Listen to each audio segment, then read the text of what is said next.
syaram tuah jamunnya apabila na terus hurung rumah yang mengaku keluarga, yang mengaku ngan ayah, yang mengaku ngan mak tu, yang ban ataupun nai mengaku ngan anak tu, kaji berhati-hati. Ladum yang mengaku roy lagi kan, icek keberadaan kita yang unyu pah tak kag debitnya. Damang you. Assalamualaikum, Waalaikumsalam. Kebetulan tinggal anak di rumah ataupun tinggal kita yang rumah yang inang matu. Mai.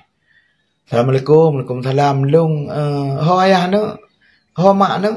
Oh kag debit. Oh yang kunya nai nak mentua. You cok Honda le ayah kata yang tiat. Long ngan ayah ngan tering lonjek kopi di kampung ah. Ide gede nah.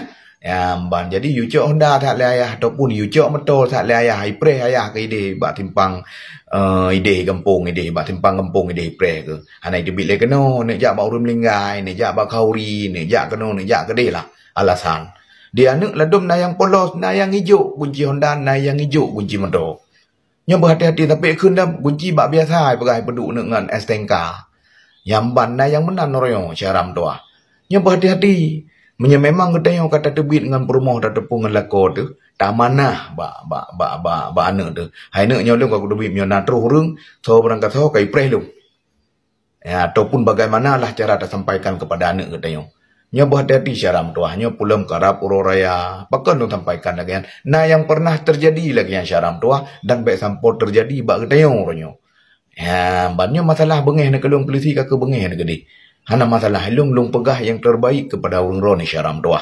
Semoga bermanfaat. Sekian terima kasih. Assalamualaikum.